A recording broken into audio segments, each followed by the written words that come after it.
მოკლედ გადავწყვიტე პატარა ვიდეო ჩავწერო. ესე იგი ეს არის ტიტოვის გალია, როგორც თქვენ მითხარით. ცოტა გადავაკეთე და დავამაგრე დიდი გალიის ხუბზე, ანუ ქვედა მხრიდან დახშულია და აქ კანდის ადგილია და კანთან ერთად ამაში მოვათავსებთ ახალ გაზს და დედა ფუტკარს და დავხურავთ ამ გალიას. შემდგომ ამაზე ესე იგი ზემოდან ეცმევა დიდი გალია, რომელსაც აქვს ძაბრის ფორმის ხვრელი, ანუ ფართე მხარე არის გარეთ და დაახლოებით 22 მმ-ია დიამეტრი და შიგნი არის 6 მმ-იანი ხვრელი, ანუ ეს მე დავსვი ზუსტად 6 მმ-იანი ბურღით, რომელიც აი აქ ზუსტად ეტევა აი ამ ნახრეთში.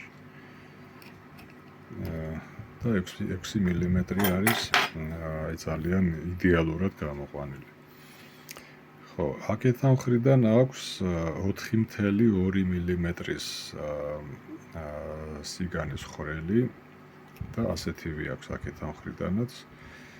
ანუ დედა ფუტკარს თუ შეყვება შიგნი მუშა ფუტკარი, ამ ხვრელებიდან შეძლებს გამოსვლას და დედა ფუტკარი ვეღარ. შესაბამისად ამ ხვრელშიც, იმ 6 მმ-იან ხვრელშიც უკან ვეღარ დაბრუნდება. ეს გალია, ასე ვთქვათ, ესეთნაირად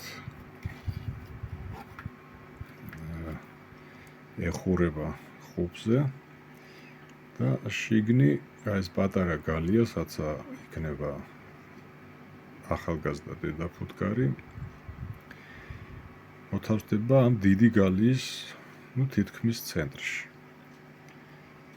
ესე იგი, აქედან თუ შევა ძველი დედა ფუტკარი, ის გალიაში მოემწყდება და უკან ვეღარ გამოაღწევს.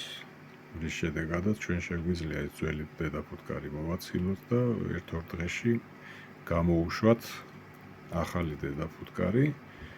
ანუ ეს აი ესეთ დაწოლილ მდგომარეობაში დაიდება თამასებზე და როცა უკვე დავიჭერთ ძველ ფუტკარს, ჩვენ ამას მოვხსნით და მხოლოდ აი ამ ნაწილს ღია მდგომარეობაში დავტოვებთ, ან ჩვენ თვითონ გამოუშვებთ იმ დედა ფუტკარს, ან ორი დღის მერე, რა თქმა უნდა, რაც ძველი დედა ფუტკარს მოვაცილებთ. ორი დღის განმავლობაში დავტოვებთ დახურულ მდგომარეობაში და ორი დღის შემდეგ მივაკითხავთ და ამას გავაღებთ. და ჩვენ თვითონ გამოვიყვანთ გარეთ ახალ დედა ფუტკარს. სულ ესაა და ეს, რა ვიცი, რამდენად სწორად გავაკეთებ ყველაფერი შემიფასეთ და პრაქტიკაშიც გამოჩნდება იმედია. მადლობა.